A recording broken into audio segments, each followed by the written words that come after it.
रजनी कुएं से पानी भरकर लौट रही थी कि तभी उसकी नजर घर के बाहर पीपल के पेड़ के नीचे रखे शिवलिंग पर जाती है। अरे ये शिवलिंग, ये यहाँ लगता है इनकी सेवा करने वाला कोई नहीं है। कोई बात नहीं, फिर मैं ही इनकी कल से सेवा करूंगी। सुना है भोलेनाथ बहुत जल्दी प्रसन्न हो जाते हैं।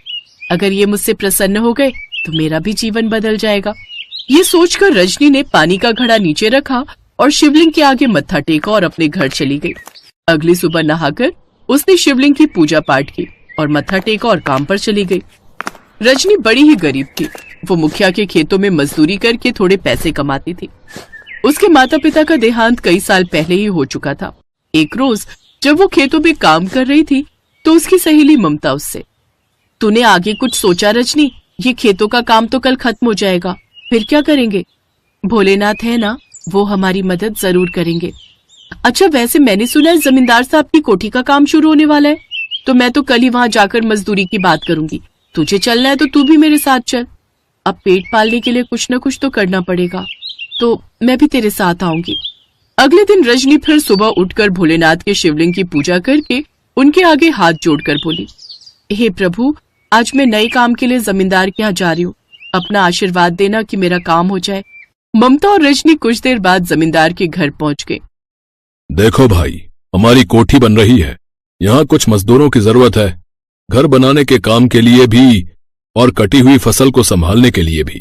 तुम्हें 2 वक्त का खाना और दिहाड़ी के तौर पर दिन में 200 रुपए मिलेंगे, लेकिन हाँ, काम पूरी ईमानदारी से करना होगा। आप फिक्र मत कीजिए साहब, हम पूरी ईमानदारी से काम करेंगे। अब रजनी अपनी सहेली और दूसरे मजदूरों के साथ काम करने लगी। रजनी खुश थी कि खाने को तो मिल ही रहा है, बाकी दिहाड़ी के पैसे इकट्ठे मिलेंगे तो वो उसके काम ही आएंगे। शाम को वो घर लौटी तो भोलेनाथ से बोली, भोलेनाथ, आपकी कृपा से अच्छा काम मिल गया है। अब जो पैसे इकट्ठे मिल जाएंगे उससे मैं खुद का कोई भी काम शुरू कर सकती हूँ। ऐसे ही उन दोनों को काम करते हुए 1 महीना बीत गया। पूरे 30 दिन हो गए ममता। उस हिसाब से तो जमींदार साहब के पास हमारे 6000 रुपए इकट्ठे हो चुके होंगे। फिर काम खत्म होने के बाद जब वो अपनी पूरी मजदूरी लेने के लिए जमींदार साहब के पास गई तो वो अपनी बात से पलट गया। अरे लेकिन मैंने कब कहा कि मैं तुम्हें मजदूरी दूंगा? तुम लोगों ने काम किया, उसके बदले मैंने कहा था 2 वक्त का खाना दूंगा, वो मैंने दिया। नहीं जमींदार साहब, आपने कहा था 200 रुपए दिहाड़ी के हिसाब से भी देंगे। जमींदार ने उन्हें डांट फटकार कर भगा दिया। दोनों सहेलियां आंखों में आंसू लेकर अपने अपने घर आ गई। अगली सुबह वो शिवलिंग पर जल चढ़ाकर पूजा करने लगी तो उसकी आंखों में आंसू थे। जमींदार ने मेरे साथ धोखा किया है भोलेनाथ, उसने मेरे महीने भर की मजदूरी खा ली। मेरी मदद करो प्रभु। तभी उस शिवलिंग में से तेज रोशनी निकली जिसमें से भोलेनाथ प्रकट हुए। उठो पुत्री। भोलेनाथ आप, जय भोलेनाथ, जय भोलेनाथ। पुत्री, तुम्हारी 30 दिन की मजदूरी और 40 दिन की भक्ति पूरी हुई, और मेहनत का फल कभी व्यर्थ नहीं जाता। तुम बिना किसी चिंता के घर जाओ, तुम्हारे हक की कमाई खुद तुम्हारे पास चलकर आएगी। ये कहकर भोलेनाथ अंतर्ध्यान हो गए। रजनी भी अब निश्चिंत होकर अपने घर चली गई। उधर जमींदार अपनी तिजोरी में नोट गिन गिन कर रखे जा रहा था। अब ये एक और गड्डी पूरी हो गई।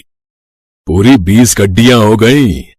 अच्छा हुआ कि सारी फसल अच्छे दामों में बाजार में बिक गई। गोदाम में पड़ी रहती तो देखभाल में भी खर्चा होता, और सारी फसल खराब हो जाती वो अलग। किस्मत साथ दे तो ऐसे ही धन बरसता है।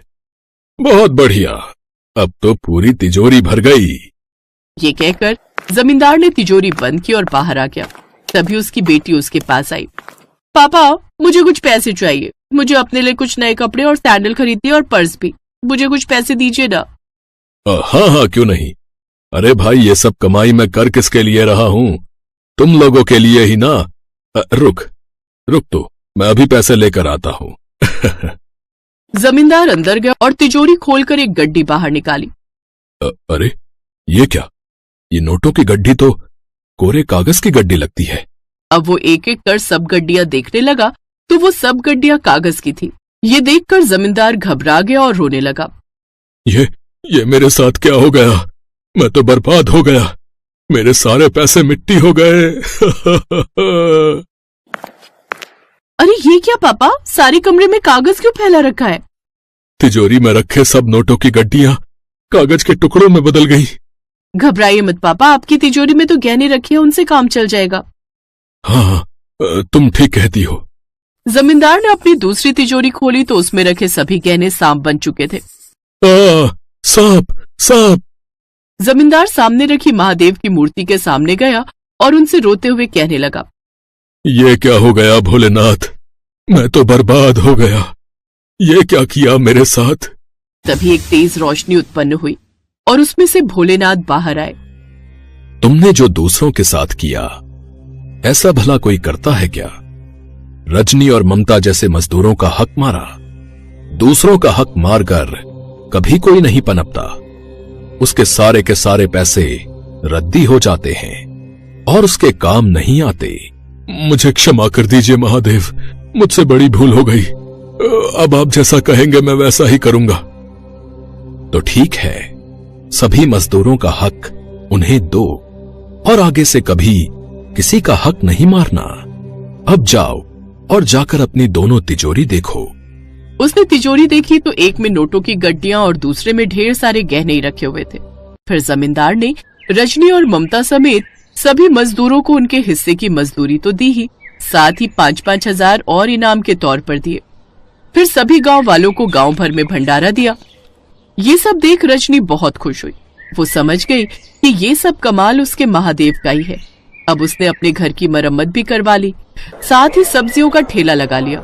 सब्जी ले लो सब्जी, तरह तरह की सब्जी। वो घर भर में घूमकर सब्जियां बेचती और 3 घंटे में उसकी सारी सब्जियां बिक जाती, जिससे उसकी खूब अच्छी कमाई होने लगी। ये कहानी है सुभद्रा की। भोली भाली सुभद्रा भगवान भोले शंकर की बहुत बड़ी भक्त थी। उसका पति दीपक भी बिल्कुल उसी की तरह सीधा साधा था। दीपक के पास अच्छी खासी प्रॉपर्टी थी, कई बीघा खेत थे, लेकिन वो जमीन से जुड़ा आदमी था। दोनों पति पत्नी हमेशा सबकी मदद को तैयार रहते। उनकी शादी को 15 साल हो गए थे, लेकिन अब तक सुभद्रा की गोद सूनी ही थी। लेकिन सुभद्रा को विश्वास था कि एक ना एक दिन उसकी गोद जरूर भरेगी। सुभद्रा बिना नागा किए हर दिन सुबह उठकर शिव मंदिर जाती, भोले बाबा का जलाभिषेक करती, ओम नमः शिवाय का जाप करती, आरती गाती, तब घर आती। एक दिन जब वो मंदिर से आई तो बहुत थकी थकी लग रही थी। घर में आते ही उसे चक्कर आने लगा और वो गिर गई। सुभद्रा, सुभद्रा क्या हुआ सुभद्रा? पता नहीं जी, तबीयत ठीक नहीं लग रही, चक्कर आ रहे हैं। कितनी बार कहा, इतनी सर्दी में सुबह सुबह नहाया मत करो, लेकिन तुम हो कि नहाना और मंदिर जाना एक दिन भी नहीं छोड़ सकती। अजी, सुबह सुबह जब तक मैं अपने भोले बाबा को जल नहीं चढ़ा लेती तब तक कुछ अधूरा अधूरा सा लगता है। और तुम्हें कुछ हो गया तो मेरा क्या होगा, कभी सोचा है? मेरे भोले बाबा है ना, मुझे कुछ नहीं होगा। उस दिन सुभद्रा की तबीयत शाम तक बिल्कुल ठीक नहीं लग रही थी, इसलिए दीपक सुभद्रा को डॉक्टर के पास ले गया। डॉक्टर ने वहां उसे जो बताया उसे सुनकर वो खुशी से उछल पड़ा और सुभद्रा की आंखों से खुशी के आंसू निकलने लगे। आप सच कह रहे हैं डॉक्टर साहब? सुभद्रा, सुभद्रा तुम मां बनने वाली हो। सुन रही हो सुभद्रा, तुम मां बनने वाली हो। मैं पिता बन जाऊंगा। मैं ना कहती थी, मेरे भोलेनाथ मेरी प्रार्थना का उत्तर जरूर देंगे। दोनों पति पत्नी बहुत खुश थे। 15 साल के लंबे इंतजार के बाद उनके घर में नन्हे मेहमान का आगमन होने वाला था, लेकिन उनके साथ ही रहने वाले उनके चाचा बलवंत, चाची गरिमा और उनके बेटे राकेश और बहू कामिनी के लिए ये बात उनके सिर दर्द का कारण बन गई थी, क्योंकि उनकी नजर पहले से ही दीपक की संपत्ति पर थी। जैसे ही उन्हें लगा कि उनकी संपत्ति का वारिस आ रहा है, वो सभी उस अजन्मे बच्चे को मिटाने की साजिश रचने लगे। ऊपर ऊपर से तो वो दिखाते कि वो उनके शुभचिंतक हैं, लेकिन अंदर अंदर उन्हें दीपक, सुभद्रा और उनके आने वाले बच्चे के लिए जहर भर रखा था। देख बेटा राकेश, अभी समय गरम दिमाग करने का नहीं है। अभी समय है चालाकी से काम लेने का, समझ रहा है? तो मैं क्या करूं बापू, जायदाद के हिस्सेदार के आने का इंतजार करता रहूं? पागल है क्या? करोड़ों की प्रॉपर्टी हम ऐसे नहीं जाने देंगे। वो प्रॉपर्टी हमारी है, हमारी ही रहेगी, समझे? हम बस उस आने वाले को दुनिया में आने के पहले ठिकाने लगा देंगे। उसके बाद दीपक के चाचा बलवंत ने अपने बेटे, बहू और अपनी बीवी के साथ मिलकर एक प्लान बनाया।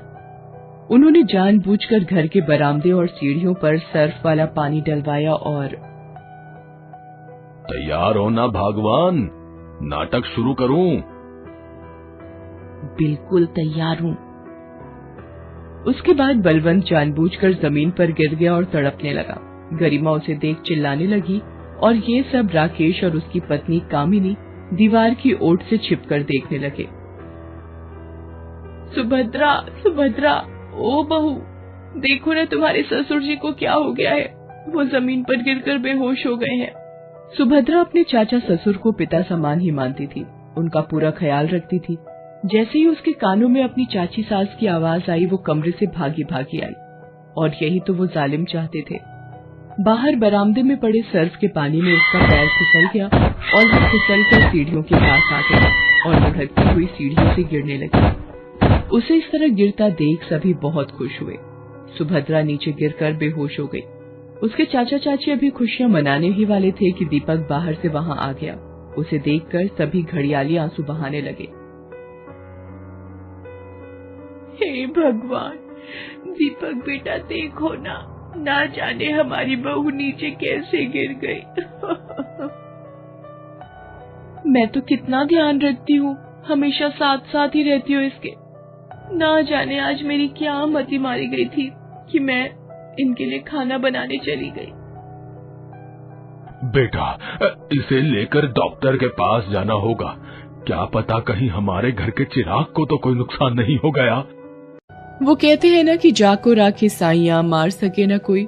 सुभद्रा उतनी ऊंचाई से नीचे गिरी, उसे चोट भी लगी लेकिन बच्चे पर कोई असर नहीं हुआ।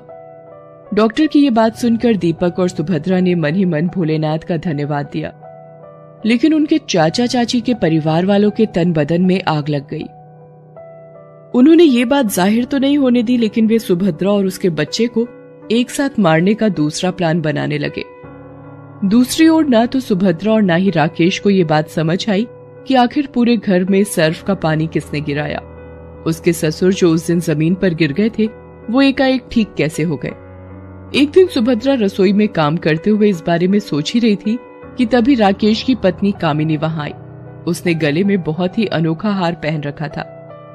अरे कामिनी, हार तो बहुत ही सुंदर है, कहाँ से खरीदा आपने? वो लेकर आए हैं शहर से। कामिनी, राकेश भैया से कहकर उस दुकान का पता ले लेना ना। दीपक भी 2 दिनों के लिए किसी काम से शहर जा रहे हैं, मैं भी ऐसा ही हार मंगवाऊंगी। अरे पता क्या लेना, ये खुद चले जाएंगे उनके साथ। दीपक 2 दिन के लिए शहर जा रहा है, ये सुनकर सभी की आंखें चमक गई। उन्होंने फिर से एक खतरनाक प्लान बनाया। अगले दिन जब दीपक राकेश के साथ शहर चला गया और सुभद्रा मंदिर में पूजा करने गई थी, तब राकेश का प्लान कभी फेल नहीं होगा भगवान, बशर्ते तुम और कामिनी इस प्लान को ठीक से अंजाम दो। हाँ। असल में राकेश का प्लान ये था कि सुभद्रा जब मंदिर से वापस लौटेगी तो उसे मंदिर से वापस लौटते समय जो नदी पड़ती है उस पर बने पुल से ऊपर से नीचे फेंक देना है। वो खुद ब खुद डूबकर मर जाएगी और इस काम को अंजाम देंगी कामिनी और उसकी माँ। वे दोनों अपने चेहरे को ढके हुए सुभद्रा से नदी वाले रास्ते में मिलेंगे और उसे वहां से धक्का दे देंगे। राकेश दीपक के साथ होगा, बलवंत खेतों पर, किसी को कोई शक ही नहीं होगा। वे दोनों उस समय चेहरे पर नकाब बांधे सुभद्रा का इंतजार करने लगे।